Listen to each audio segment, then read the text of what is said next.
Baik, kita mulai ya. Bismillah. Assalamualaikum warahmatullahi wabarakatuh. Alhamdulillahi hamdan katsiran thayyiban mubarakan kama yuhibbu wa yarda Rabbuna jalla wa ala. Wassalatu wassalamu ala Rasulillah wa ala alihi wa sahbihi wa man walah, amma ba'd. Alhamdulillah, para ummahat atau ibu-ibu, para bunda dari sekolah Ar-Ridha As-Salam yang semoga senantiasa dijaga dan dilindungi Allah Subhanahu wa taala, dan juga para ayah, para abah.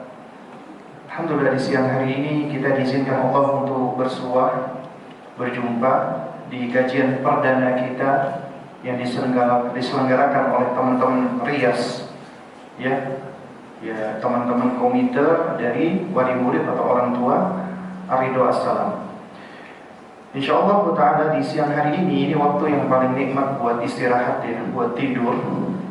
Namun Masya Allah, Allah Subhanahu wa taala mengizinkan ibu-ibu dan para bapak di sini hadir di tempat istimewa ini, di masjid ini, untuk bisa sama-sama kita belajar tafaqquh fiddin, untuk memahami ya suatu pembahasan yang penting yang seharusnya diketahui oleh setiap orang tua, karena ini berkaitan dengan amanat Allah Subhanahu wa taala.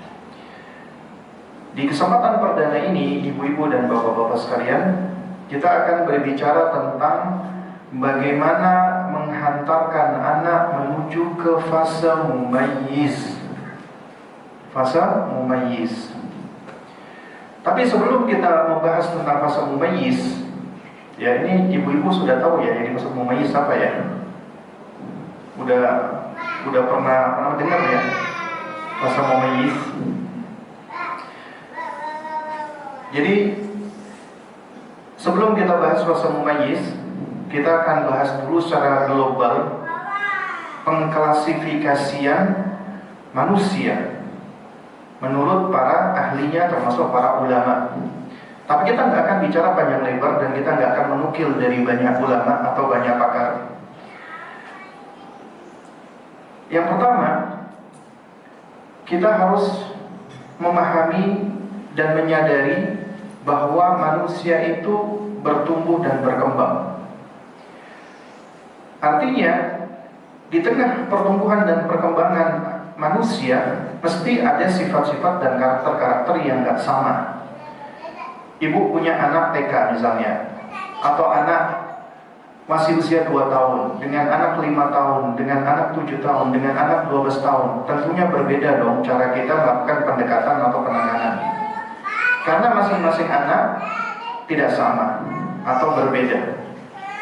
Nah, oleh karenanya, supaya kita bisa bijak, kita bisa hikmah di dalam mendidik anak, ya, supaya kita bisa bijak mendidik anak, maka kita harus mengenali fase perkembangan anak. Ya, kita harus berusaha untuk ya memahami perkembangan anak. Ya. Itu bisa minta tolong adiknya dibantu untuk diberikan sesuatu. Oke. Baik, ibu-ibu dan bapak-bapak yang dimuliakan Allah Subhanahu wa taala, ya. Kita awali dengan pengklasifikasian manusia secara umum. Itu secara umum ini diantara yang diterangkan oleh salah seorang tokoh pendidikan bernama Dr. Hamid Zahran. Manusia itu diklasifikasikan cuma 2, balik sama qoblal bulugh. Balik itu artinya dewasa, sama sebelum dewasa. Secara umum cuma ada 2, dewasa sama sebelum dewasa. Kenapa kok ada pengklasifikasian cuma 2? Karena manusia dikatakan sudah dewasa apabila sudah mencapai kedewasaan secara fisik dan secara kognisi atau pemahaman atau akal. Makanya disebut dengan akil balik. Umumnya manusia mencapai akal balik rata-rata 15 tahun, 14 atau 15 tahun. Berarti manusia cuma ada dua, sebelum balik sama setelah balik. Setelah balik berarti dia mukallaf. Apa mukallaf? Dia sudah mendapatkan beban syariat dari Allah Subhanahu wa Ta'ala. Ya, dia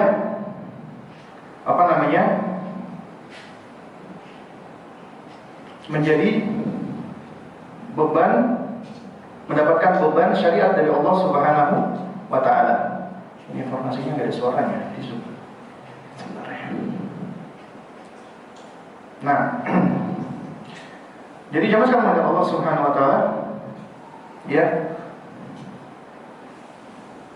Allah Subhanahu wa Ta'ala ketika menciptakan manusia kan tujuannya untuk apa sih? Beribadah kepada Allah Subhanahu wa Ta'ala.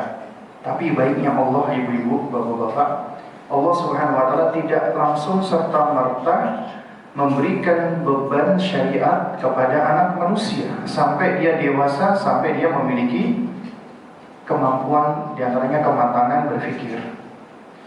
Nah, itu baiknya Allah. Karenanya anak-anak manusia sebelum balik, mereka itu dikatakan fase baro'ah. Apa itu baro'ah?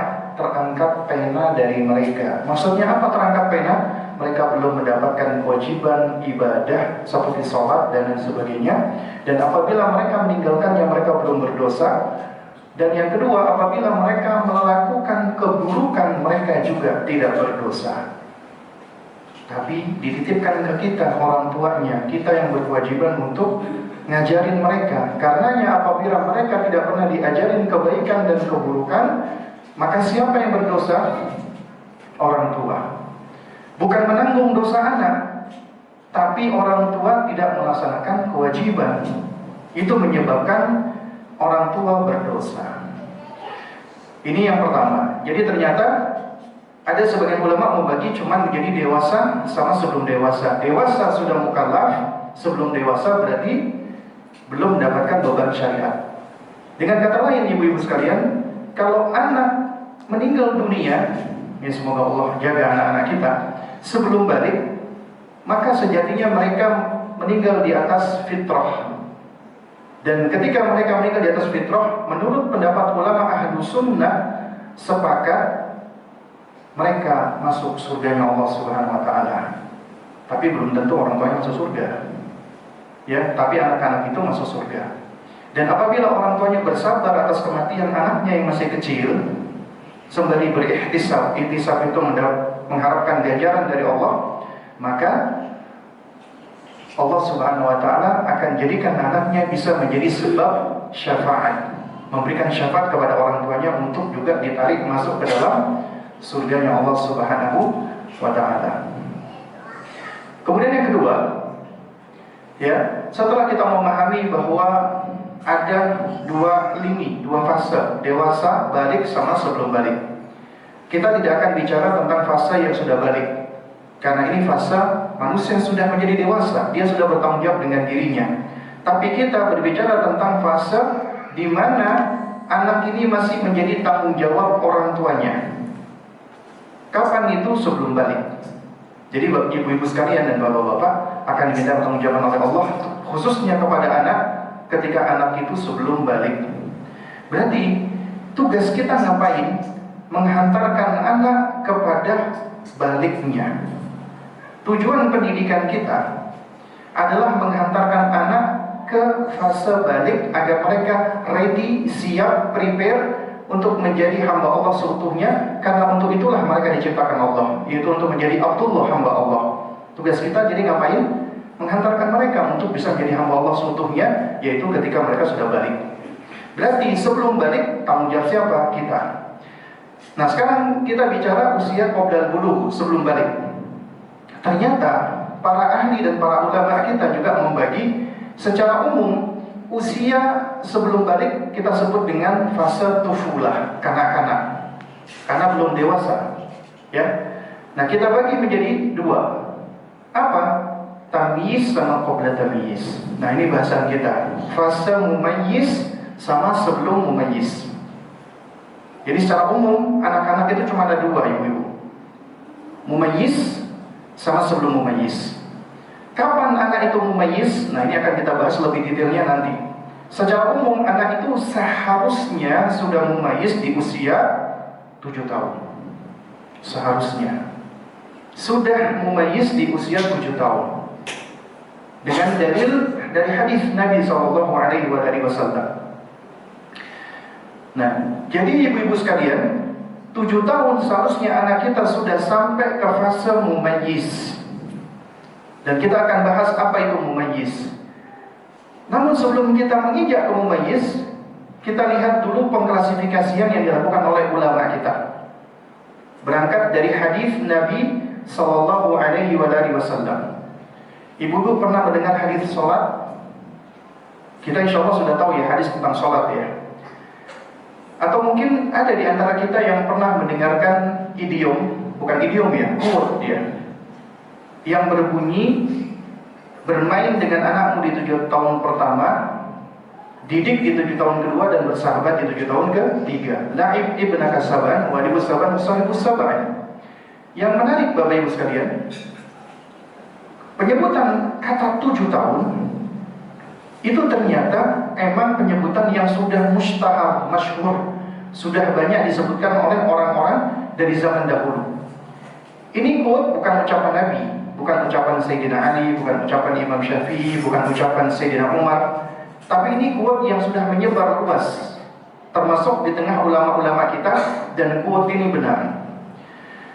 Nah, yang menarik adalah, ingin saya garis bawahi adalah kenapa disebutkan 7 tahun. Bermain dengan 7 tahun anakmu di 7 tahun pertama, kemudian didik 7 tahun kedua. Kenapa kok 7? Kenapa kok nggak 8? Kenapa kok 6? Ternyata Bapak Ibu sekalian, Nabi yang mulia alaihi salatu wassalam pun juga secara spesifik menyebutkan usia 7 tahun di dalam hadis sholat. Kata Nabi SAW, muru auladakum bis-sholati wa hum abna'u sab'in. Perintahkan anakmu sholat di usia berapa? 7 tahun. Ya, usia 7 tahun. Nabi menyebut secara spesifik usia berapa? 7. Ya. Nah, di sini para ulama berusaha untuk menggali kenapa 7 tahun. Dan Nabi nggak mungkin berbicara itu dari asumsi beliau. Nggak mungkin Nabi itu berbicara dari ngira-ngira, mereka-reka, nggak mungkin. Karena wa ma yantiqu anil hawa, Nabi itu nggak mungkin ngomong dari hawa nafsunya, illa wahyu yuha, kecuali wahyu yang Allah Subhanahu wa taala wahyukan kepada Nabi. Dengan kata lain, perintah Nabi kepada orang tua untuk memerintahkan anak sholat di usia 7 tahun, berarti ada sesuatu yang spesial dengan usia 7 tahun. Inilah yang akan kita gali. Karena ini isyarat usia 7 tahun adalah usia seharusnya anak sudah mumayyiz. Mereka siap untuk sholat dan beribadah. Oke. Jawab sekali dengan Allah Subhanahu wa taala. Kita singgung usia 7 tahun, ya. Kalau kita perhatikan ya, pengklasifikasian yang dilakukan oleh para ahli, para ulama, kita ambil yang paling lengkap Ibnu Hajar Al-Asqalani di dalam Fathul Bari. Ibnu Hajar Al-Asqalani rahimahullah di dalam Fathul Bari, ketika mengklasifikasikan usia anak, coba kita perhatikan, kata beliau di Fathul Bari volume 7 halaman 279, beliau mengatakan, wa amma ma dzakarahu ba'du ahli al-lugha wa jazama bihi ghairu wahidin anna al-walada yuqalu lahu janin hatta yudha.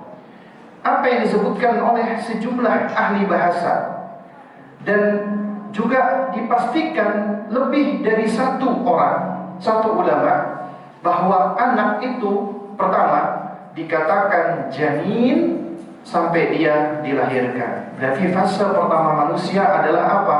Janin. Ketika berada di mana? Di dalam rahim atau di dalam perut ibu-ibu sekalian. Itu fase pertama janin. Ketika Ibnu Hajar menyebutkan fase janin, berarti ini fase yang penting. Sudah ada pengaruhnya di dalam pendidikan. Berarti ketika ibu-ibu sudah mengandung, maka ini juga merupakan poin penting awal pendidikan. Thumma ya thumma sobiyun hatta yuftoh. Kemudian yang fase kedua, anak manusia disebut dengan sobi, bayi, sampai dia disapih. Sampai dia disapih. Kapan bayi disapih? 2 tahun. Ada dalilnya? Nggak ada dari dalam Al-Quranul Karim. Di antaranya ya di dalam surat Luqman, ketika Allah Subhanahu wa taala menjelaskan tentang keistimewaan ibu. Allah memerintahkan untuk berbuat baik kepada kedua orang tua. Kemudian Allah mengistimewakan ibu. Ya, hamalathu ummu wahnan ala wahnin wa fisaluhu fi alamain. Ya, ibu mengandung anaknya semakin lama semakin berat, kemudian disapih di usia 2 tahun. Fi amaini 2 tahun.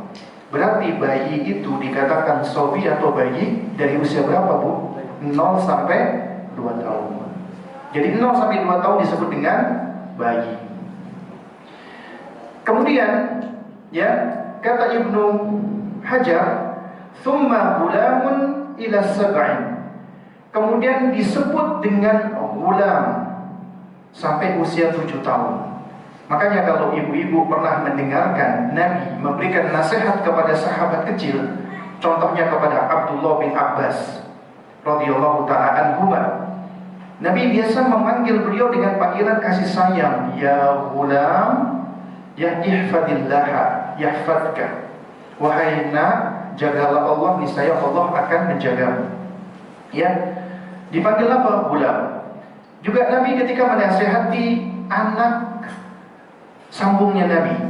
Anak sambung berarti adalah anak dari istri beliau yang bernama Ummu Salamah. Beliau punya anak sambung bernama Umar bin Abi Salamah radhiyallahu ta'ala anhuma. Ketika dipangku oleh Nabi, usianya masih kanak-kanak, kemudian Umar bin Abi Salamah itu memaju-majukan tangannya dinasihati Nabi, ya gulam, samillah wa kul biyaminik wa kul mimma yalik. Wahai nak, ucapkan bismillah dulu, makan dengan tangan kananmu, makan yang dekat dengan dirimu. Dipanggil gulam. Jadi kalau dikatakan gulam, menurut ulama ahli bahasa kata Ibnu Hajar, antara usia 2 sampai 7 tahun. Ya, ini klasifikasian yang datang dari ulama kita, ibu-ibu sekalian. Kemudian thumma yafi'un ila ashrin. Kemudian disebut dengan yafi' sampai usia 10 tahun. Jadi 7 sampai 10 disebut apa? Yafi'. Ya, yafi' itu bahasa, artinya secara bahasa itu adalah sudah memiliki daya nalar yang cemerlang, tamyiz, mumayyiz. Ya, jadi dikatakan mumayyiz ketika udah usia 7 tahun ke atas. Kemudian summa hazawwarun ila 15. Kemudian disebut dengan hazawwar sampai 15 tahun. 15 tahun itulah umumnya anak-anak sudah balik. Jadi 10 tahun ke atas disebut dengan apa? Hazawwar. Hazawwar itu adalah sebutan anak yang sudah menjelang balik. Bahkan sebagiannya sudah balik, sudah memiliki kekuatan. Itu 10 tahun ke atas. Nah, jadi dari sini ibu-ibu sekalian, kita bisa ambil klasifikasi yang disebutkan Ibnu Hajar untuk anak-anak, mulai dari janin, bayi, sobi 0 sampai 2 tahun, kemudian apa? Gulam 2 sampai 7 tahun, ya. Kemudian yafi 7 sampai 10 tahun, kemudian hazawwar 10 sampai 15 tahun. Kata hazawwar ini juga disebut oleh sahabat Jundub bin Abdillah al-Bajali radhiyallahu ta'ala anhu. Ketika beliau mengajarkan, ternyata Nabi mengajarkan Al-Quran kepada sahabat, itu iman dulu sebelum Al-Quran.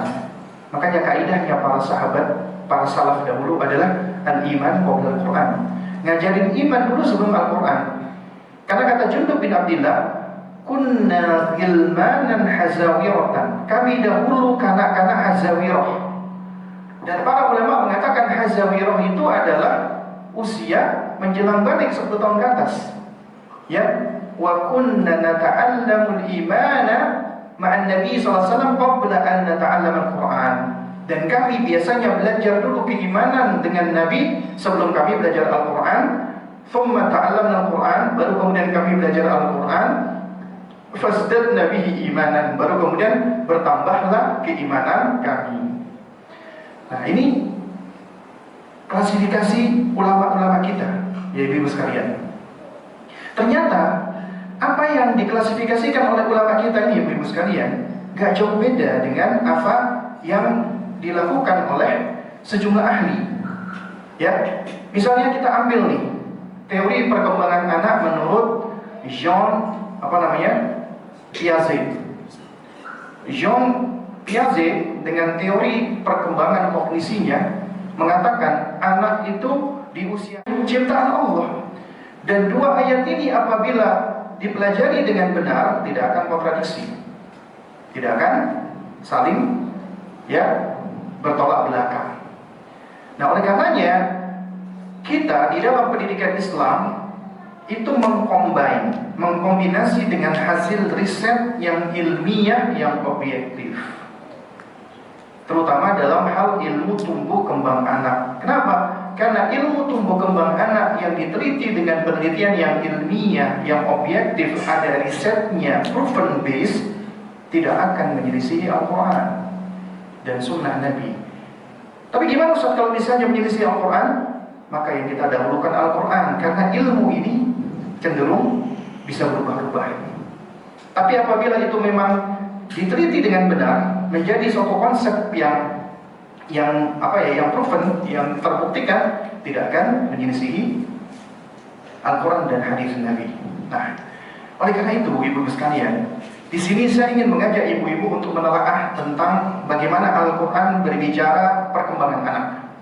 Ya, kita tidak akan bicara panjang lebar karena ini bahasanya cukup panjang. Saya di sini hanya akan kita ambil berkaitan dengan masalah teori perkembangan instrumen belajar atau indera belajar pada manusia. Itu ternyata sudah dijelaskan secara jelas di dalam Al-Quran. Kita ambil dari surat An-Nahl ayat 78. Ya, dan masih banyak sebenarnya ayat-ayat yang lainnya, tapi kita ambil dari sini. An-Nahl 78. Allah Subhanahu wa taala berfirman, "Wallahu akhrajakum min butuni ummahatikum la ta'lamuna syai'a." Allah mengeluarkan kalian dari rahim ibu-ibu kalian dalam keadaan kalian tidak punya ilmu sama sekali. Dengan kata lain, Allah melahirkan kita dalam keadaan bodoh, jahil. Jadi kalau ibu-ibu dibilang bodoh jangan marah, karena asalnya kita semua bodoh. Ya. Karena yang mengatakan kita bodoh juga belum tentu pintar. Ya. Jadi kita semua asalnya jahil. Enggak punya ilmu kita semua asalnya. Tapi Allah berikan kepada kita kemampuan untuk bisa memiliki ilmu. Makanya Allah menciptakan kita, ibu-ibu sekalian, tujuannya itu dua. Pertama untuk mengenal Allah, yang kedua untuk beribadah kepada Allah. Bagaimana kita bisa beribadah kepada Allah sementara kita tidak mengenali Allah? Dan untuk bisa mengenali Allah, Allah sudah berikan kepada kita instrumen. Di antaranya fitrah dan indera belajar yang Allah sebutkan di dalam surat An-Nahl, di antaranya 78, dan juga ayat-ayat yang lain seperti Al-Ahzab 72 atau yang lainnya. Jadi Allah keluarkan kalian dari rahim ibu-ibu kalian dalam keadaan kalian tidak punya pengetahuan sedikit pun. Ya, kemudian Allah berikan apa? Wa ja'ala lakumus sam'a. Allah karuniakan kepadamu pendengaran. Wal absar, penglihatan. Wal afida, pemahaman. La'allakum tashkurun, agar kalian bersyukur. Jadi Allah selalu menyebutkan berurutan. Pendengaran, penglihatan, pemahaman. Pendengaran, penglihatan, pemahaman, selalu berurutan. Karena ternyata hasil dari observasi, pengamatan dan riset manusia demikian keadaannya. Yang berkembang pertama kali dari perkembangan anak manusia pendengaran dulu, baru kemudian penglihatan, baru kemudian pemahaman. Makanya bayi as-sobi 0 sampai 2 tahun yang dominan itu pendengarannya dulu. Coba ibu-ibu perhatikan, Allah tidak menyebutkan indera berbicara. Kenapa? Karena berbicaranya manusia itu terkait erat dengan indera pendengaran. Apabila anak manusia tidak bisa mendengar, nggak bisa bicara. Nggak bisa bicara. Coba ibu-ibu perhatikan anak-anak yang mohon maaf tuli bisa ngomong kan? Nggak bisa ngomong. Kalaupun seandainya ngomong dengan cara melihat gerakan bibir, ucapannya, talafutnya tidak akan akurat, nggak akan pas.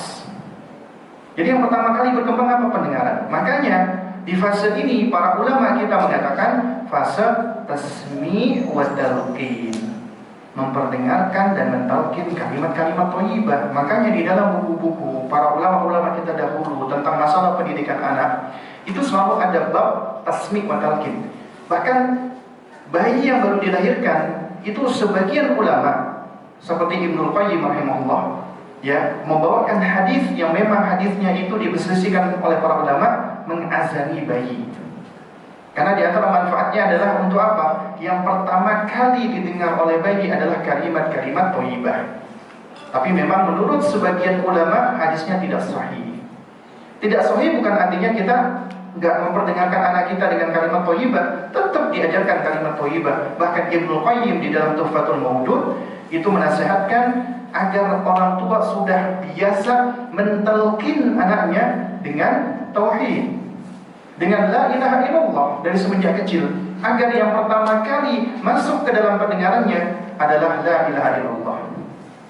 Dan ini ibu-ibu sekalian dan bapak-bapak, sebenarnya adalah tugas orang tua yang kita tahu anak kita itu bukan milik kita, milik Allah. Tugas kita adalah membangun koneksi anak semenjak kecil, semenjak belia kepada penciptanya.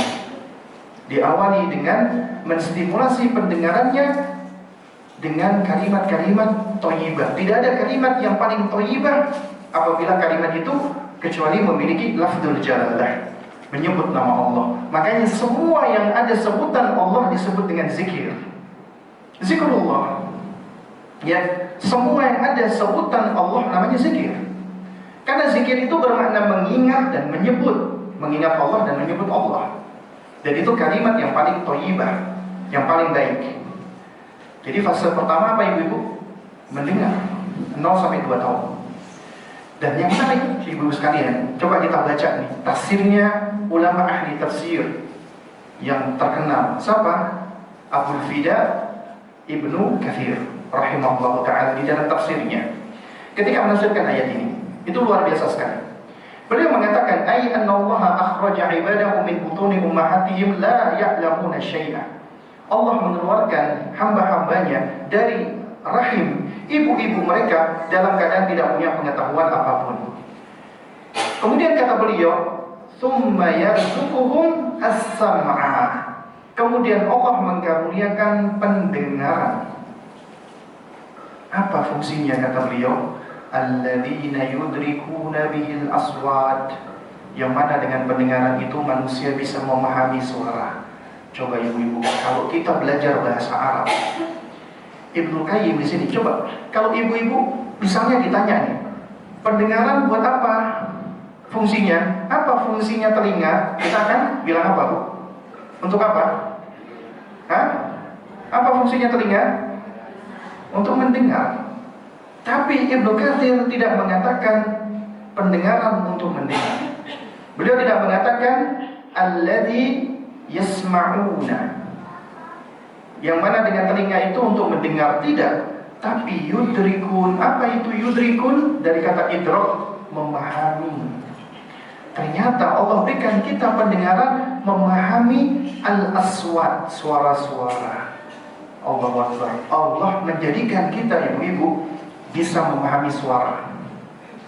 Karena suara yang kita dengarkan ada yang bisa dipahami, ada yang tidak bisa dipahami. Yang bisa dipahami itulah lugha, bahasa. Allah ajarkan kita bisa memahami bahasa. Para ahli sampai sekarang masih misterius dari mana manusia ini bisa berbahasa. Dalam Al-Quran sudah dijelaskan. Jawabannya ada di dalam surat Ar-Rahman. Ar-Rahman 'allamal Qur'an khalaqal insan. Kemudian apa? 'allamahul bayan. Ar-Rahman. Allah lah Ar-Rahman, ya, yang menciptakan manusia, mengajarkan Al-Quran dan mengajarkan manusia al-bayan. Apa itu al-bayan? Mampu menjelaskan, mampu untuk berbahasa. Allah yang ngajarin. Kenapa? Karena dari kakek moyang kita, makhluk pertama manusia yang Allah ciptakan, Nabi Adam, Allah yang mengajarkan ilmu tersebut, pengetahuan tersebut. Akhirnya tersampaikan sampai kepada kita, ya, sampai kepada kita. Jadi ibu-ibu sekalian dimuliakan Allah Subhanahu Wa Taala, ya. Yang menarik di sini adalah ingin saya garis bawahi, Ibnu Qayyim mengatakan pendengaran itu untuk memahami suara, bukan mendengarkan suara. Ibu-ibu bisa mendengarkan suara saya? Ngerti nggak? Paham nggak dengan suara saya? Saya mengeluarkan suara, bisa ibu-ibu pahami? Tapi kalau saya ngomong seperti misalnya, saya mengeluarkan suara seperti ini, inna maqali rahmatan, ngerti nggak? Nggak ngerti. Kenapa? Karena namanya bahasa itu sesuatu yang bisa dipahami, ya. Makanya dikatakan al-kalam di dalam bahasa Arab lafzun murakkabun mufidun yufidu makna, yaitu lafaz yang tersusun dari huruf membentuk kata bisa dipahami. Kalau nggak bisa dipahami bukan bahasa namanya. Ibu-ibu dengerin suara kucing, ngerti nggak? Nggak ngerti. Bisa dikatakan itu bahasa? Mungkin menurut orang kucing juga, tapi menurut kita bukan bahasa. Bahasa itu yang bisa kita mengerti, kita pahami. Dan alhamdulillah Allah jadikan kita memiliki kemampuan untuk bisa memahami suara. Ternyata manusia belajar bahasa dari semenjak kecil, ibu-ibu sekalian. Kemudian yang menarik lagi, yang kedua setelah pendengaran apa? Penglihatan. Wal absar, jamak dari basarun. Allati biha yahussuna al-mar'iyat. Yang mana dengan penglihatan ini manusia itu bisa sensing, merasakan pemandangan. Sekali lagi Ibnu Qayyim, coba ibu-ibu kalau ditanya, apa fungsi mata? Melihat. Udah gitu doang. Ibnu Qayyim nggak mengatakan dengan mata yang duruna al-mar'iyat, manusia melihat pemandangan, enggak. Tapi yahussun, dari kata his itu artinya sensing, mengindra. Apa bedanya? Ternyata ini nanti poin kita untuk memahami konsep tamyiz, ibu-ibu, mumayyiz. Kita itu bisa melihat benda, itu bukan cuma sekedar melihat, tapi kita diberikan Allah kemampuan untuk membeda-bedakan, mengklasifikasikan. Itulah kemampuan tamyiz. Makanya manusia itu makhluk mumayyiz. Anda melihat sesuatu, Anda bisa membedakan ukurannya, warnanya, bentuknya, teksturnya, dan lain sebagainya. Apa yang kita saksikan, kita bisa sensing. Kemudian kita diberikan Allah kemampuan yang namanya at-tasammi. Apa itu tasammi? Memberikan nama, memberikan sifat, memberikan atribut. Oh, ini kayu keras, ya. Oh, ini air cair. Kita bisa lihat dan kita bisa sensing, ya. Itu kemampuan yang Allah berikan. Makanya bapak kita Nabi Adam alaihissalam, Allah yang mengajarkan ilmu tersebut, termasuk memberikan nama benda-benda.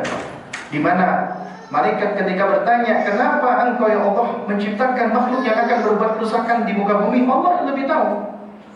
Dan Allah apa? Allama Adama asma'a kullah. Allah ajarkan Adam itu nama-nama segala sesuatu. Dan kemudian ilmu itu sampai kepada kita. Kita bisa memberikan nama kepada apa yang kita lihat, apa yang kita saksikan. Ini meja, ini mikrofon, ini gelas, ini. Itu kemampuan yang Allah berikan kepada kita. Enggak Allah berikan kepada hewan, enggak Allah berikan kepada makhluk-makhluk yang lainnya. Makhluk berakal yang Allah berikan kemampuan ini. Hanya A, enggak F. Karena masing-masing huruf itu sudah ada, ya, sudah mewakili suara, saut, ya.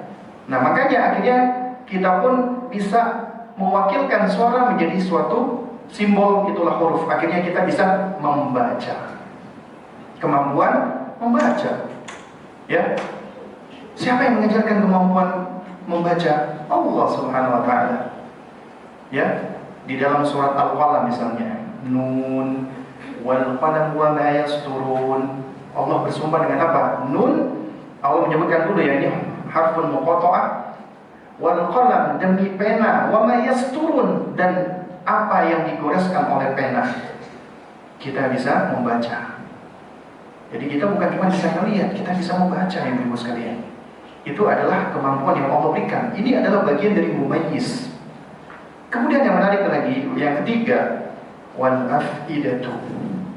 Allah berikan al-afidah, jamak dari fuad. Ya, fuad. Apa kata Ibnu Katsir? Wal afidatu wa hiyal uqul. Dan afidah itu maksudnya adalah ukul. Ukul itu jamak dari akal. Jadi maksudnya fuad itu akal. Sebagian ulama menafsirkan hati, qalbu. Ya. Tapi Ibnu Katsir menafsirkan itu sebagai akal. Apa itu akal? Ibu-ibu punya akal nggak? Punya. Bisa mendeskripsikan nggak akal itu seperti apa? Bisa melihat nggak akal itu gimana bentuknya? Tapi kita meyakini Allah sudah memberikan kita akal. Dengan akal ini kita bisa memahami sesuatu. Itulah keistimewaan yang Allah berikan kepada manusia. Kemudian apa kata Ibnu Katsir? Allati yumayyizu biha bainal asya. Yang mana dengan akal ini manusia itu bisa, nih perhatikan, yumayyizu, dari kata mayyaza, yumayyizu, tamyizan, mumayyiz. Dengan akal ini manusia bisa memilah-milah, membeda-bedakan segala sesuatu, baik itu yang baik atau yang buruk, yang bermanfaat atau yang madarat, yang jelek, yang bagus, yang indah dan sebagainya. Itu kemampuan yang Allah berikan kepada kita. Kita bisa memilah-milah, kita bisa membeda-bedakan. Dan ini berkembangnya belakangan, ibu-ibu sekalian. Makanya penglihatan itu puncak-puncak perkembangannya adalah di usia di atas 2 tahun. Makanya itu dikatakan fase muhakah. Apa itu muhakah? Mimikri, mencontoh, mengcopy paste, menduplikasi. What children see, children do. Apa yang anak-anak lihat, anak-anak lakukan, anak contoh. Itu metode pembelajaran yang paling primitif. Dan ini ada pada kita, hatta sama hewan. Tapi hewan tidak sesempurna manusia. Baru kemudian akal. Akal ini adalah sesuatu yang mengistimewakan manusia. Ya. Dan dengan akal ini kita bisa membeda-bedakan segala sesuatu. Ya. Kemudian kata Ibnu Katsir rahimahullah taala, ya, wa markazuha fil qalbi. Dan pusat daripada akal itu ada di jantung. Ini saya bingung sama bahasa Indonesia ya. Bahasa Indonesia itu kata qalbu selalu diterjemahkan dengan hati. Ibu-ibu, apa terjemahannya heart? Apa? Hah? Terjemahannya heart apa? Hah? Hati atau jantung? Tapi kita seringkali mengatakan apa? Hati. Nggak tahu ini bahasa Inggris sama bahasa Arab ini qalbu heart, ya, jantung. Tapi masuk ke bahasa Indonesia menjadi hati. Padahal hati itu liver, beda lagi, ya. Nah, ya wala kulli hal ya. Tapi kalau yang dimaksud, kalau misalnya saya mengatakan hati, berarti itu suatu hal yang dipahami, qalbu. Itu kata Ibnu Katsir, akal itu ada di qalbu.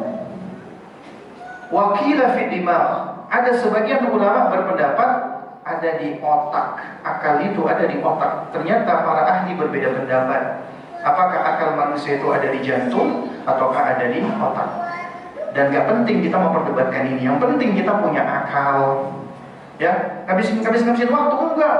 Akal ada di otak karena begini, enggak, akal ada di jantung. Ngapain ngeributin kayak gitu? Yang penting kita punya akal, mau ada di otak, mau ada di jantung, ya. Yang penting kita punya akal. Dan kita harus jaga otak kita harus jaga jantung kita. Ya, itu yang paling penting. Nah, kemudian yang menarik ya diluruskan oleh Allah Subhanahu wa taala. Kata Ibnu Katsir rahimahullah taala, wa hadza al-quwa wal hawas ya. Tahsulu lil insani ala tadarruj qalilan qalilan. Potensi kekuatan dan indera ini diperoleh manusia secara berangsur-angsur bertahap. Tidak langsung. Makanya dikatakan kullama kabira zida fi sam'ihi wa basarihi wa aqlihi hatta yablugha ashuddah. Semakin dewasa, semakin gede anak, maka akan bertambah pula kemampuan pendengarannya, penglihatannya, dan akalnya sampai ia mencapai kedewasaannya. Ya, apa tujuannya Allah berikan ini? Makanya Allah ingatkan la'allakum tashkurun, agar kalian bersyukur. Wa innama ja'ala ta'ala hadhihi fil insani liyatamakkanu biha min ibadati rabbih ta'ala. Allah tidaklah memberikan ini semua kepada manusia kecuali dalam rangka untuk mengokohkan manusia di dalam tujuan manusia. Allah menciptakan manusia apa itu? Beribadah kepada Allah. Jadi tujuannya Allah berikan kita pendengaran, penglihatan, pemahaman untuk beribadah kepada Allah. Makanya di sini kita mengambil kesimpulan tugas kita ibu-ibu, ketika Allah karuniakan kita anak, kita memahami adanya perkembangan ini, tujuan kita satu. Tautkan itu semua kepada Allah. Tautkan pendengarannya kepada Allah. Tautkan penglihatannya kepada Allah. Tautkan pemahamannya kepada Allah. Gimana maksudnya Ustaz? Kalau pendengaran, iyalah kita memperdengarkan kalimat thayyibah. Kalimat thayyibah Al-Quran, zikrullah, kalimat-kalimat yang baik, doa-doa yang baik. Itu pendengaran. Penglihatan gimana? Gimana caranya kita menautkan penglihatan anak kepada Allah? Sementara Allah ghaib, Allah tidak bisa dilihat, Allah tidak bisa disaksikan.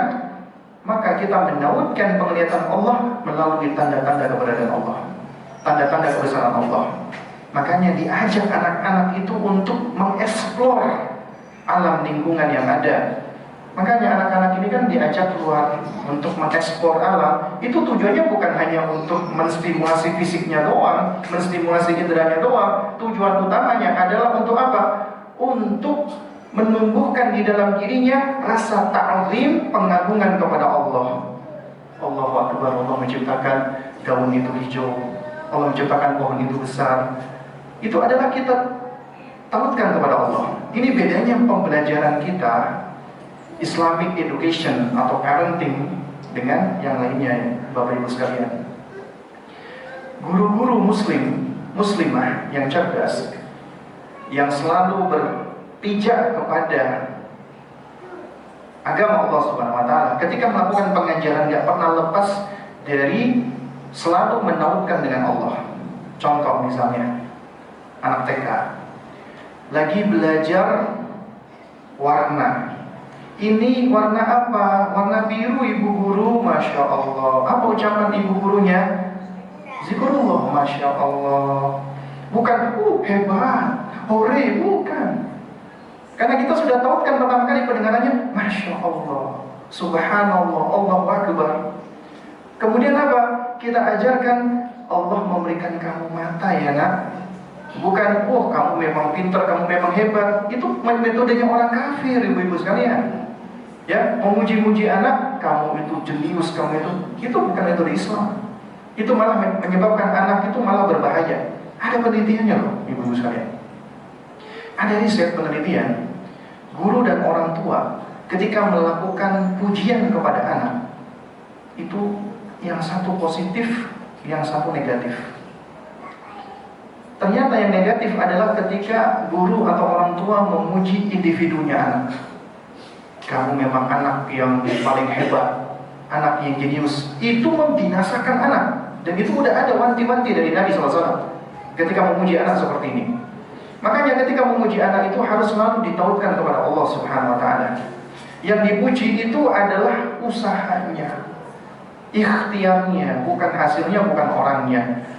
Ternyata ada penelitian, ada dua kelompok anak, yang satu dipuji individunya, yang satu dipuji usahanya. Ternyata selama beberapa waktu ini yang kelompok pertama ini hancur, kelompok kedua ini semakin berkembang. Kenapa hancurnya? Ternyata kelompok pertama yang selalu dipuji individunya, mereka memiliki akhlak yang jelek.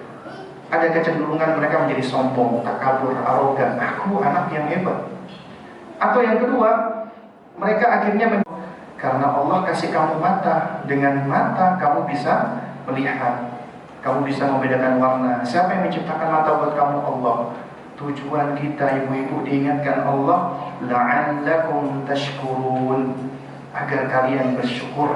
Tujuan kita membawa anak-anak kita mengobservasi alam semesta untuk menautkan mereka dengan ciptaan Allah, agar mereka merasa kagum dengan Allah dan mereka bersyukur kepada Allah. Allah berikan aku semua adalah untuk beribadah kepada Allah Subhanahu wa taala. Nah, baru kemudian indera pemahamannya yang berkembang belakangan. Ini semua sesuai dengan apa yang diterangkan oleh diantaranya Jean Piaget. Mulai dari 0-2 tahun sensori motorik, gerakannya anak-anak bayi itu gerakan refleks. Mereka masih belum bisa melakukan gerakan-gerakan yang sudah bisa terukur. Kemudian usia 2-7 tahun, usia pra-operasional, mereka masih belum bisa memahami hal-hal yang bersifat konkret.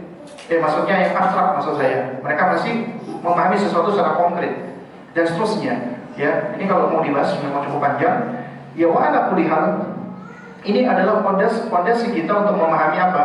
Memahami fase mumayyiz. Karena fase mumayyiz itu, ibu-ibu sekalian, adalah fase yang harus kita hantarkan ya ketika kita punya anak-anak di bawah 7 tahun. Tujuan kita adalah apa? Agar mereka bisa melalui milestone-nya. Karena setiap fase perkembangan itu ada milestone yang harus dilalui dan harus diikuti. Jadi ibu-ibu sekalian mengenal Allah Subhanahu wa taala, ya, memang seharusnya sebelum kita bahas mumayyiz, kita bahas masa kanak-kanak dulu, karena itu fondasi. Namun karena judul kita mumayyiz, ya kita singgung mumayyiz saja. Baik. Jadi gimana sih yang dimaksud dengan mumayyiz, Bapak Ibu sekalian? Kita kembali dulu ke hadis Nabi tadi. Muru auladakum bis-sholati wa hum abna'us sab'in. Perintahkanlah anakmu untuk sholat di usia 7 tahun. Pertanyaan saya,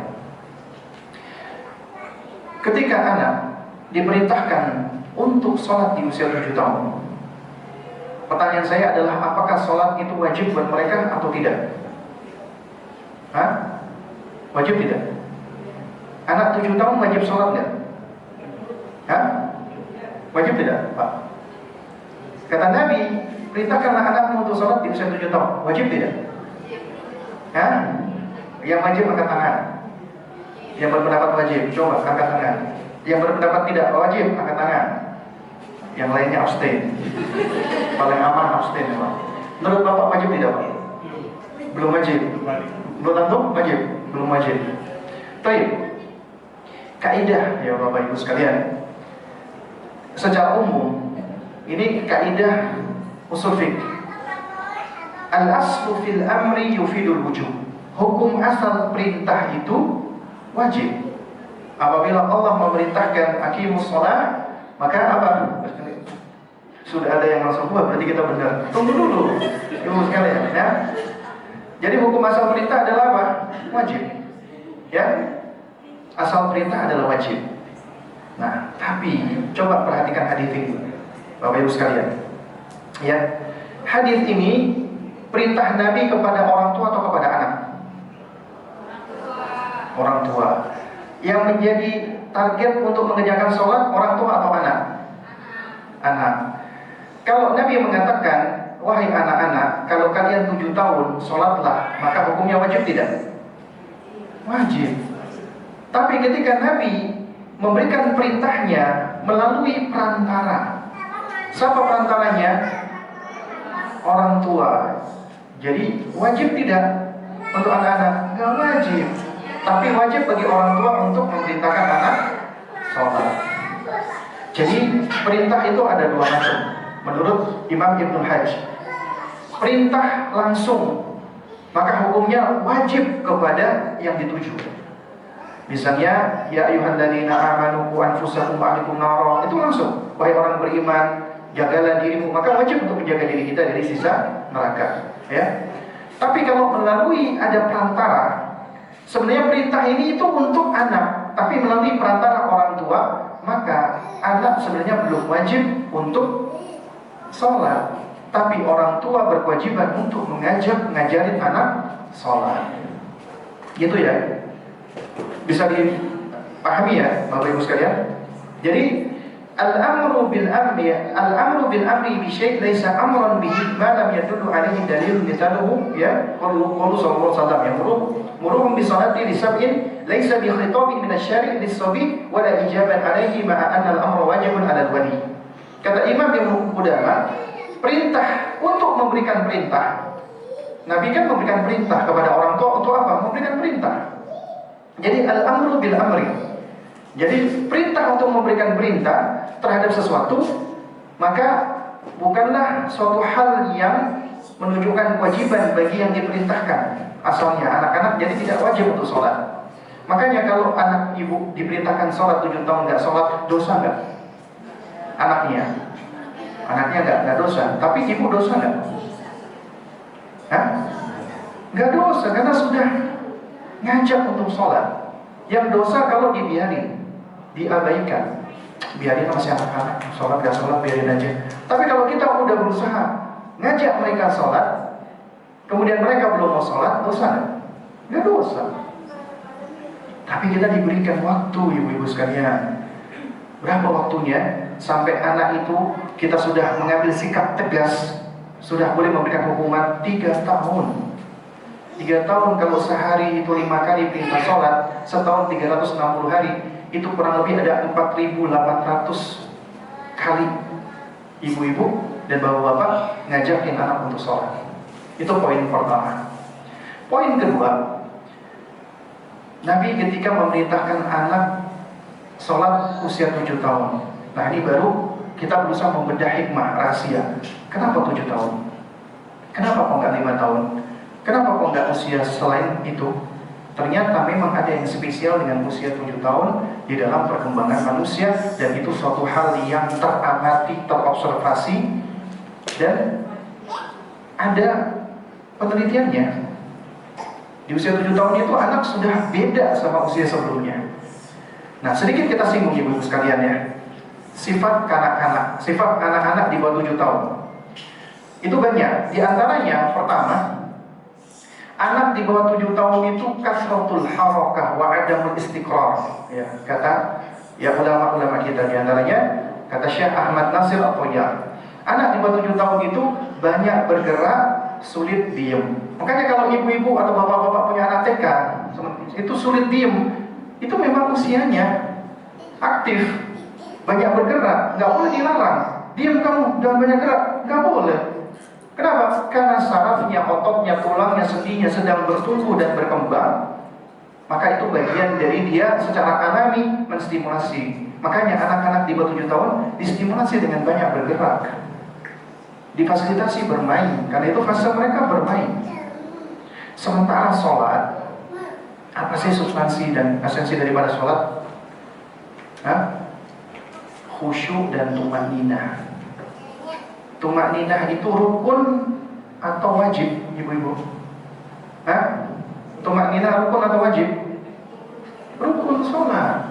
Kalau nggak tumaninah nggak sah sholatnya. Ya. Khusyuk rukun atau wajib? Apa? Dari sholat? Kesempurnaan sholat. Kalau nggak khusyuk nggak sempurna sholatnya, tapi tetap sah. Pertanyaannya, bisa nggak anak kecil yang memang sifatnya banyak bergerak itu disuruh sholat diem, tumakninah, nggak boleh bergerak dan khusyuk? Bisa nggak? Nggak bisa. Nabi tahu tentang hal ini. Makanya Nabiul Hakim yang bijak, wahai orang tua, perintahkan anakmu 7 tahun udah ready, udah siap. Makanya tugas kita menghantarkan anak di 7 tahun itu sudah tuntas, mencapai ketamyizannya. Jadi kalau ibu-ibu punya anak sekarang usianya SMP, sholatnya masih goyang-goyang, tolak-tolak, itu berarti ada masalah, ada milestone yang belum tercapai, belum terstimulasi dengan baik. Akhirnya sholatnya masih goyang-goyang, masih nggak bisa tenang, nggak bisa khusyuk. Jangan-jangan kita juga sholatnya masih goyang-goyang nih. Itu berarti apa? Memang ada masalah dengan kita. Kita berarti bisa jadi belum terstimulasi dengan baik. Ya, anak-anak yang terstimulasi dengan baik ketika di usia sebelum itu difasilitasi dengan banyak bergerak dan sebagainya, tubuhnya bertumbuh dengan baik, sarafnya, ototnya, tulangnya, dia akan lebih ajak, lebih tenang ketika sholat. Dan itu tugas kita. Makanya usia di bawah 7 tahun itu membangun fondasi persiapan sebelum anak diperintahkan ibadah seperti sholat. Dan fokus kita adalah ibadah hati. yaitu menumbuhkan kecintaan kepada Allah. Nah, jadi ya ini adalah berkaitan dengan sholat. Terus kemudian ada poin yang menarik lagi, poin ketiga. Sebenarnya masih banyak poinnya. Para ulama menerangkan perintah untuk sholat di sini, mereka berbeda pendapat. Apakah yang dimaksud dengan mutlaqos sholah atau as-sholah al-mutlaqah? Waduh, istilah apa lagi itu, Ustaz? Ya, jadi sholat secara mutlak atau mutlak sholat. Jadi maksudnya begini, as-sholah al-mutlaqah artinya sholat, udah sholat aja gitu loh. Yang penting dia udah sholat. Mau sholatnya cepat, mau sholatnya lama, yang penting udah sholat, udah selesai. Yang penting udah disuruh sholat, anak sholat, udah selesai. Itu pendapat pertama, pendapat yang marjuh, yang lemah. Pendapat yang kuat adalah muru auladakum bisolah, wahai orang tua, perintahkan anak untuk sholat, artinya mutlaqos sholah. Apa maksudnya mutlaqos sholah? Mengajarkan anak sholat bijami'i lawazimiha, dengan semua kewajiban-kewajibannya, syarat-syaratnya, rukun-rukunnya, wajib-wajibnya, sunnah-sunnahnya, kesempurnaan-kesempurnaannya diajarin. Dan ini menjadi fondasi pendidikan yang masuk ke dalam bab tarbiyah jinsiyah, pendidikan seksualitas. Kok bisa? Contoh, syarat sholat. Sholat, kita bahas dulu, apa bedanya syarat sama rukun? Jangan-jangan nggak ngerti lagi. Apa bedanya syarat sama rukun? Syarat sholat sama rukun sholat. Oke, jangan bedanya dulu deh, persamaannya dulu. Apa persamaan syarat dan rukun? Persamaannya adalah apabila syarat dan rukun ibadah termasuk sholat ditinggalkan, maka sholatnya menjadi sah atau tidak sah? Tidak sah. Lalu apa bedanya? Bedanya rukun berada di dalam runtutan ibadah, syarat di luar dari runtutan rentetan ibadah. Wudu, rukun atau syarat? Kenapa? Karena di luar dari rentetan sholat. Niat rukun atau syarat? Rukun, ya, karena berada di dalam rentetan sholat. Membaca Al-Fatihah, rukun atau syarat? Rukun, ya. Jadi kita pahami dulu. Syarat sholat pertama diantaranya adalah menutup aurat. Menutup aurat berarti kita sudah ngajarin anak-anak batasan aurat. Auratnya wanita, auratnya laki-laki. Itu kelihatan nggak? Nggak kelihatan. Ibu-ibu yang nggak berpegang dengan wudu, hadas besar atau kecil? Hadas kecil meskipun udah mandi. Atau ibu-ibu yang lagi haid, hadas besar atau hadas kecil? Hadas besar. Berarti kita sudah ngajarkan ke anak-anak hadas besar terjadi apabila wanita sudah haid atau menstruasi, atau ketika sudah keluar, mohon maaf ya, air mani, ya, maka dia jatuh kepada kondisi hadas besar. Berarti sudah diajarkan tentang konsep-konsep, ya, bagian dari menuju kepada kedewasaannya. Jadi sudah diajarkan tentang konsep seksualitas. Makanya kalau ditanya kapan Ustaz anak-anak kita ajarkan tentang aurat, tentang ini, 7 tahun. Karena isyarat dari perintah sholat, ya. Jadi dari hadis Nabi ini saja Bapak Ibu udah menjadi fondasi yang luar biasa, yang fondasi yang sangat lengkap sekali. Nah, ini karena udah waktu-waktu ya, kita lanjutkan sedikit aja, ya. Kemudian apa yang dimaksud dengan mumayyiz atau tamyiz Bapak Ibu sekalian, ya? Secara bahasa tadi kita tahu ya, kata tamyiz itu dari kata mayyaza yumayyizu tamyizan. Artinya kemampuan untuk membedakan, mencirikan, menandai, mendeterminasi, memisah-misahkan, mengklasifikasikan, dan seterusnya. Kalau di dalam teori, ya, Jean Piaget, di usia 7 tahun, anak itu harus sudah memiliki kemampuan untuk bisa mengurutkan sesuatu, mengklasifikasikan sesuatu. Kemudian juga ada kemampuan namanya decentering. Kemudian konservasi. Kemudian juga reversibility. Ya. Jadi ini suatu hal yang ternyata bagian dari kemampuan untuk memayyiz. Misalnya begini, pengurutan. Anak itu punya kemampuan untuk mengurutkan objek. Misalnya dari angka 1 sampai angka 10. 7 tahun harus sudah bisa. Ya. Atau misalnya mengurutkan benda dari yang kecil ke yang besar. Ya. Itu apa pengurutan? Kemudian klasifikasi. Nah, pengklasifikasian anak-anak udah usia 7 tahun mumayyiz itu seharusnya bisa mengklasifikasikan bukan hanya pada satu atau dua bentuk, tapi lebih. Misal dia kasih benda banyak, dia bisa mengklasifikasikan benda itu sesuai dengan bentuknya, warnanya, ukurannya, dan seterusnya. Jadi dia bisa membeda-bedakan dari banyak ciri. Kemudian kemampuan di decentering namanya. Yaitu apa? Yaitu apa namanya?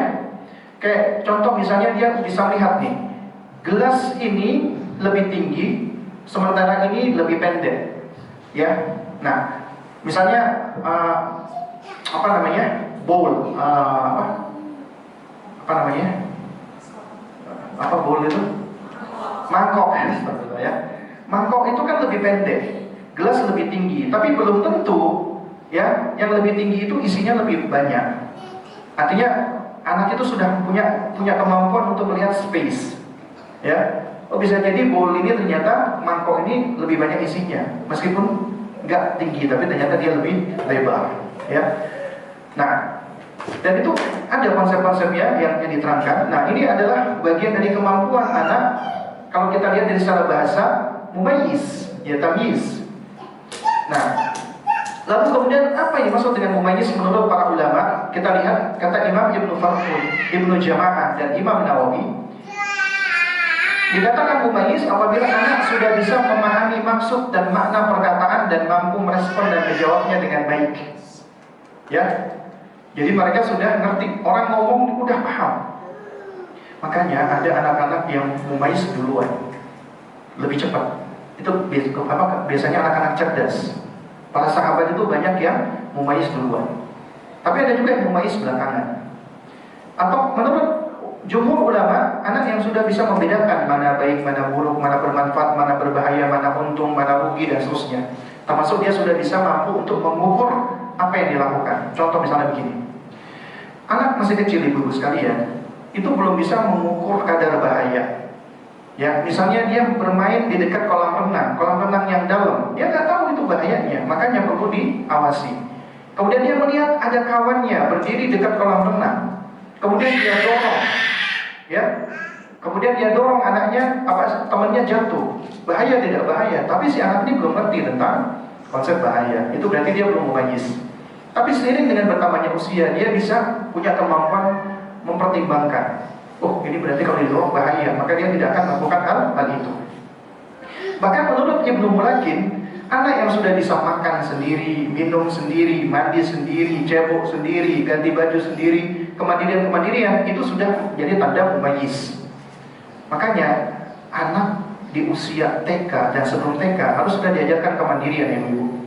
Harus sudah minimal itu sebelum TKA harus sudah tamat yang namanya toilet training. Karena ini juga bagian dari pendidikan menjaga seksualitasnya, agar di sekolah dia nggak minta tolong, Bu Guru aku mau cebokin dong. Nah, berarti ibu gurunya harus memegang area privat, ya. Itu suatu hal yang tentunya kita hindarkan karena rawan terjadi ya bahaya, ya. Nah, jadi mumayyiz itu nggak mesti harus berusia 7 tahun. Makanya kata Imam Nawawi rahimahullah ta'ala ketika menjelaskan tentang tamyiz, wa madarul hukmi ala nafsi tamyiz la ala sinnihi, wa sinnu tamyiz ghaliban 7 sinin aw 8 taqriban, wa qala al-ashabu wa qad yataqaddamu tamyizu 'an as-sab'i wa qad yata'akhkharu 'an al-thaman. Yang menjadi acuan hukum anak itu dikatakan tamyiz adalah kemampuan membedakan. Bukan semata dilihat dari usia, tapi ghalibnya, dominannya, umumnya di usia 7 tahun, setidaknya 8 tahun. Menurut mazhab kami Syafi'iyah, tamyiz itu kadang bisa lebih cepat dari 7 tahun, kadang bisa lebih lambat dari 8 tahun. Makanya Syekh Utsaimin rahimahullah juga mengatakan at-tamyizu yakunu ghaliban fi 7 sinin. Tamyiz itu umumnya di usia 7 tahun. Walakin qad yumayyizu as-sabi wa umru 5 sinin. Kadang-kadang ada anak sudah mumayyiz tapi usianya masih 5 tahun. Sebagaimana ada sahabat Nabi yang bernama Mahmud ibn Ar-Rubayyi radhiyallahu anhu, ya, di mana beliau pernah menceritakan, ya, waqad aqaltu, ya, majjaha Rasulullah sallallahu alaihi wasallam fi wajhi wa ana ibnu 5 sinin. Aku sudah mengerti ya tentang ketika Nabi SAW itu pernah menyembur aku dengan air ketika aku di usia 5 tahun. Ngapain Nabi menyembur? Bercanda. Ya, jadi Nabi pernah ngambil air kemudian disembur di wajahnya sahabat yang bernama Mahmud ini. Nah, kata Syekh Utsaimin rahimahullah taala, fa ba'du sighar yakunu dzakiyan yumayyizu wa huwa shaghir. Ya, kadang-kadang ada anak kecil yang cerdas, dia sudah mumayyiz padahal masih kecil usianya. Wa ba'duhum yablughu 8 sinin wa ma yumayyiz. Ada juga yang sudah 8 tahun tapi ternyata belum mumayyiz. Terakhir, apa sih karakter di mumayyiz yang perlu kita perhatikan? Pertama, sudah mampu memahami perkataan dan instruksi dengan lebih detail dan mampu meresponnya. Jadi kalau kita ngomong, dia sudah lebih ngerti. Ya. Dan kemudian juga dia sudah ngerti bahasa-bahasa sindiran, bahasa-bahasa kinayah. Contoh nih misalnya, ibu-ibu ngajakin anak ibu masih kecil makan warung bakso. Udah rasanya biasa aja. Kemudian ukuran baksonya dikit, satu mangkoknya 150.000, wah mahal. Kemudian ibu berkomentar, murah banget ya. Itu ketika didengar oleh anak ibu, dia nggak ngerti bahasa sindiran. Oh, berarti ini bakso ini murah nih. Umi, besok kita ke bakso itu lagi ya karena murah ya. Karena dia belum ngerti, ya. Karena dia masih zahiri ibaratnya, masih letterlock, memahami sesuatu. Tapi seiring bertambah usianya, dia udah ngerti bahasa-bahasa sindiran, bahasa-bahasa kinayah. Ya, jadi ini kemampuan mumayyiz. Kemudian juga sudah lebih bisa tenang dan rentang konsentrasinya sudah lebih panjang, sudah lebih mandiri dan otonom. Makanya di antara kegagalan memasuki usia mumayyiz, anak itu terlalu dimanja dan terlalu difasilitasi, terutama yang punya ART ini. Anak dikit-dikit pulang, mbak minum mbak makan, baju dibukain. Baju, ya subhanallah. Ini kita melatih anak-anak kita ingin apa? Menjadi generasi lemah seperti ini. Harusnya anak-anak itu diajarkan kemandirian, diajarkan kedisiplinan. Pulang sekolah, baju taruh sendiri di tempatnya. Ya, nggak semua minta tolong sama mbaknya. Itu malah membahayakan. Ya, mungkin orang tua nganggap sayang, tapi itu bukan rasa sayang yang benar. Karena belum tentu rasa sayang itu bisa diungkapkan dengan cara yang benar. Ya, nah, lalu kemudian juga dia sudah lebih mampu untuk mendeskripsikan sesuatu dengan lebih jelas, lebih detail. Dan sudah sosiosentris, tidak lagi egosentris. Nah, ini adalah beberapa hal ya, karena waktu ya. Sebenarnya masih banyak poin-poin yang lainnya. Itu ibu-ibu mungkin dikirim oleh teman-teman panitia. Itu adalah hasil transkrip dari ceramah saya beberapa tahun yang lalu di Radio Muslim ya. Dan itu transkrip yang pertama. Jadi mungkin detailnya bisa dibaca di situ di e-book tersebut. Sebelum ditutup mungkin ada pertanyaan? Silakan.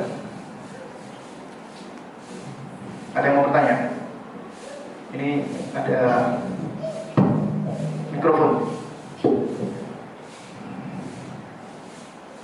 Kalau ada pertanyaan silakan. Kalau nggak ada, saya yang bertanya. Oh ada. Bisa minta tolong? Ini mikrofonnya.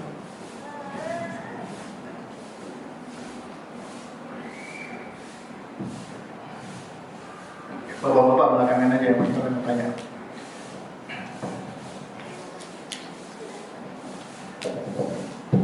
Bismillah, Assalamualaikum warahmatullahi wabarakatuh. Afwan Ustaz, saya mau bertanya. Qadarullah, saya mengalami perceraian. Dari hasil perceraian itu, anak-anak itu kan ikut sama ibunya sampai usia mumayyiz. Jadi saya masih kurang paham tuh Ustadz gimana batasan mumayyiz itu seperti apa dan kenapa harus di bawah asuhan ibunya tuh sampai, kalau menurut hukum Indonesia tuh sampai usia 12 tahun. Kira-kira mungkin Ustadz bisa bantu menjawab. Syukran jazakallahu khairan. Pertama, ya memang perceraian itu ujian dari Allah Subhanahu wa taala. Dan seorang yang bercerai, maka bisa dikatakan ada mantan suami, ada mantan istri, tapi tidak ada mantan anak. Anak tetap akan menjadi anak dari ayah dan ibunya tersebut. Itu yang pertama. Yang kedua, ya, di dalam Islam yang berkewajiban untuk memberikan nafkah adalah sang ayah, bukan sang ibu. Meskipun anak itu berada di bawah ayahnya atau ibunya, tetap yang menafkahi adalah sang ayah. Sang ayah wajib untuk memberikan nafkah kepada anak tersebut sampai dia dewasa. Ketika anak itu bersama dengan sang mantan istri, maka kewajiban dia sebenarnya adalah untuk sang anak, tapi dia punya kewajiban untuk memberikan semacam, kalau dalam Islam itu ada mukafa'at tofi atau uang ya, untuk sang ibu itu karena telah membantu mengasuh sang anak tadi, ya. Jadi sebagai bentuk pengakuan, meskipun itu anaknya, artinya ternyata tetap itu menjadi tanggung jawab sang ayah. Mantan suami gak punya kewajiban menafkahi mantan istri, tapi ketika anak itu dibersamai oleh sang mantan istri, dia tetap punya kewajiban untuk semacam membayar kepada sang mantan istri sesuai dengan kemampuannya. Kemudian yang ketiga di dalam Islam itu, ya sebagaimana kita tahu anak dinasabkan kepada ayah, ya bukan kepada ibu. Maka dalam semua hal tetap itu menjadi tanggung jawabnya sang ayah. Dengan kata lain, apabila terjadi perseteruan, ya untuk merebut anak misalnya ya, terjadi perseteruan, kalau Allah ada, maka secara asal anak itu harus bersama dengan ayahnya. Kecuali apabila anak itu masih bayi, masih menyusu, maka baru diberikan kesempatan kepada sang ibu. Ya, oleh karenanya sang anak itu dibawa oleh sang ayah. Itu asalnya. Kecuali apabila ada kondisi-kondisi yang mengharuskan anak itu misalnya nggak boleh dengan ayahnya, misalnya ayahnya di penjara, atau ayahnya itu punya akhlak yang jelek, atau ayahnya itu kafir, atau yang semisalnya, ya maka itu dibawa oleh sang ibu yang muslimah. Apa dalilnya? Dalilnya adalah hadis Nabi SAW, di mana Nabi mengatakan dia di dalam hadis, ya kullukum ra'in wa kullukum mas'ulun an ra'iyati. Masing-masing kalian adalah pemimpin dan masing-masing kalian akan diminta pertanggungjawaban atas yang dipimpinnya. Ketika Nabi mengatakan wa rajulu ra'in fi ahli baiti, seorang laki-laki adalah pemimpin di tengah keluarganya, di dalam rumahnya, ini sebenarnya sudah jelas. Yang seringkali terlupakan adalah ketika Nabi menjelaskan wal mar'atu, dan seorang wanita ra'iyatun, dia adalah seorang pemimpin, ya, fi baiti zawjiha, atau dalam kata lain fi baiti ba'liha wa ala waladi zawjiha. Ini perhatikan. Seorang wanita adalah pemimpin di rumah suaminya dan juga bertanggung jawab terhadap anak suaminya.